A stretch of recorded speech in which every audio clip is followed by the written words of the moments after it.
Muito bem, inventores e inventoras da história. Sejam muito bem-vindos a mais um vídeo aqui no nosso canal. E hoje eu trago uma história bastante inusitada da participação do Brasil na Primeira Guerra Mundial. E aí, você conhece mesmo a história da Batalha das Toninhas? Não? Então é depois da vinheta. Partiu!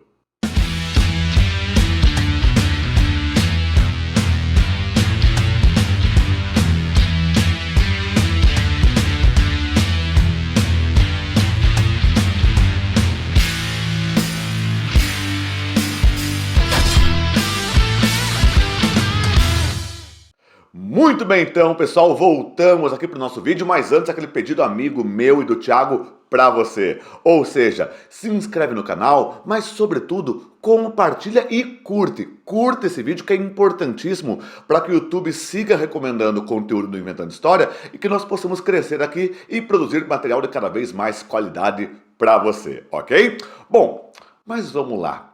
Toninhas, né? Batalha das Toninhas. Você sabe o que é uma toninha? Então, a toninha, pessoal, é um animal do grupo dos cetáceos. Aliás, é um dos menores desse grupo nos mares, ok?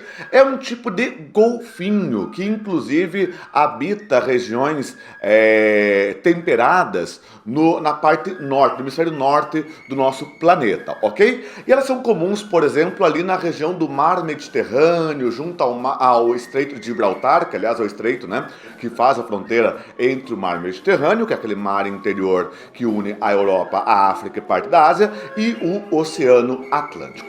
Mas olha só, tudo isso que eu vou contar para vocês hoje está envolvido no contexto, né, da Primeira Guerra Mundial, que aconteceu entre 1914 e 1918, chamada por muitos como a Grande Guerra. Foi a grande guerra da história no século XX, antes, claro, da tragédia que foi, obviamente, a Segunda Guerra Mundial, né? Quer dizer, sempre uma guerra consegue ser pior que a outra, uma coisa impressionante.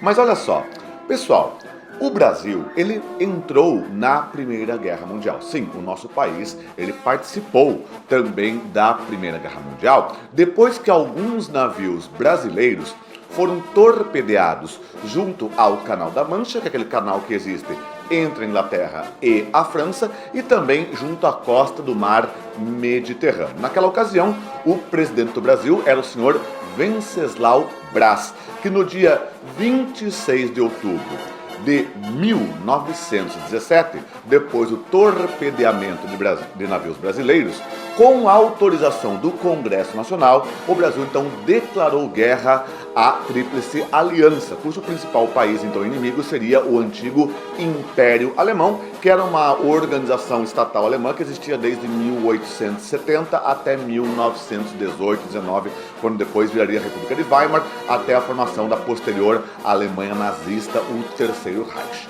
Então estamos aqui falando do Império Alemão.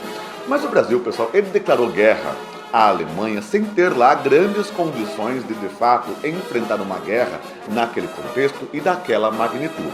O Brasil não tinha, à época, um poder bélico verdadeiramente expressivo.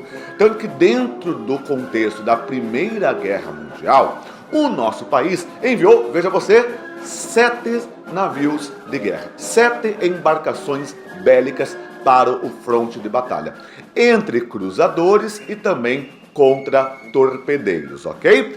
Além disso, o Brasil também teve uma participação no apoio a algumas batalhas aéreas e navais.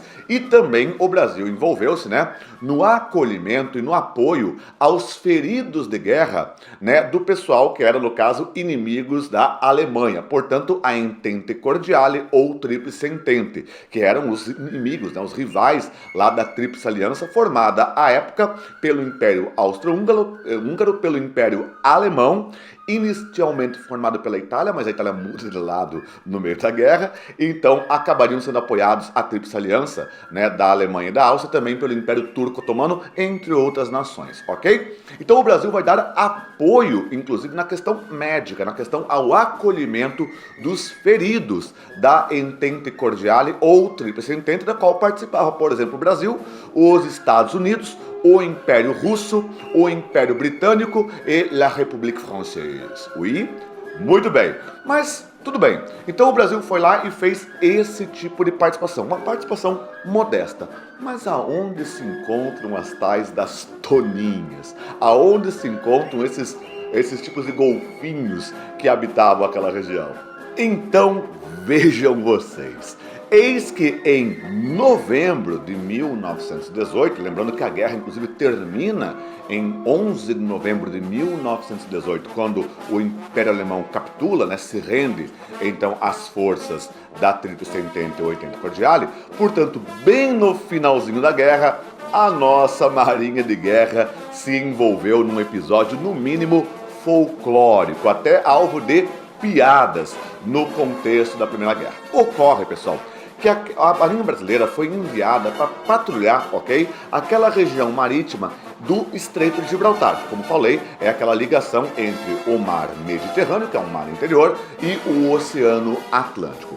Porém, a Marinha de Guerra brasileira, pessoal, já havia sido avisada de que naquela região existia muito o patrulhamento de submarinos da Marinha de Guerra alemã. Inclusive, um poderoso navio da Marinha Britânica, o HMS Britânia, já havia sido afundado, inclusive, naquela região. Então o Brasil foi avisado. Olha só, pessoal, seguinte, tem submarino alemão aqui, então fiquem ligados. Os britânicos, então, avisaram a Marinha de Guerra brasileira. Ocorre, pessoal, que naquele momento as técnicas, as tecnologias, aliás, de detecção, por exemplo, de submarinos ou demais embarcações inimigas eram muito rudimentares, Quer dizer, quando pensamos em sonares, radares e tudo mais, são instrumentos que, em geral, vão passar por melhorias, até alguns vão ser criados só lá no contexto da Segunda Guerra Mundial. Então, claro, era muito difícil você mapear com algum grau de segurança, por exemplo,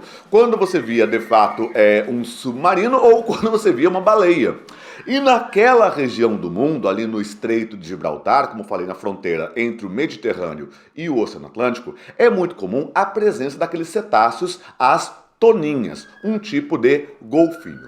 E aí, pelo que você sabe, o cruzador brasileiro Bahia, avistou no mar uma movimentação estranha. E naquele momento, nossos marinheiros, que até então não tinham intimidade com o combate contra submarinos, contra embarcações submersas, acreditaram que aquilo ali, aquela movimentação no mar, seriam periscópios de navios alemães. Periscópios, aquele negócio que permite você olhar debaixo da água se tem alguém na superfície. Periscópios de submarinos alemães estariam sendo, veja você, avistados. E de repente, o cruzador Bahia, sem dó nem piedade, com toda a galhardia da nossa marinha, resolveu disparar contra o inimigo. Eis que todos dispararam aquela rajada de fogos e adivinha? De repente começa a vir manchas de sangue no mar.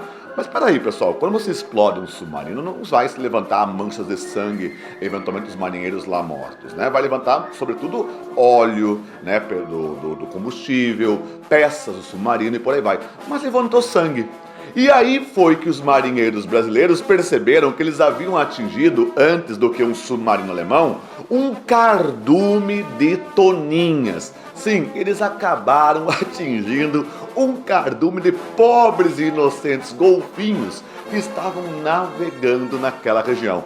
Do cardume, pelo que se sabe, algumas fontes aí mostram para nós essa curiosa história, 46 toninhas, infelizmente, pessoal, viraram comida para outros peixes. Acabaram sendo mortos pelos tiros da Marinha de Guerra do Brasil. Quer dizer, é uma daquelas histórias folclóricas, quase anedóticas, praticamente alvo de piada. Muita gente acha que não aconteceu, mas que fazem parte daqueles causos da guerra. É bom que se diga, por exemplo, que o Brasil não é o único país que se envolveu nesse tipo de história tragicômica. Também outras situações, até na Guerra das Malvinas, por exemplo, os britânicos acabaram abatendo baleias, achando se tratar, por exemplo, de embarcações argentinas, lá no contexto da Guerra das Malvinas.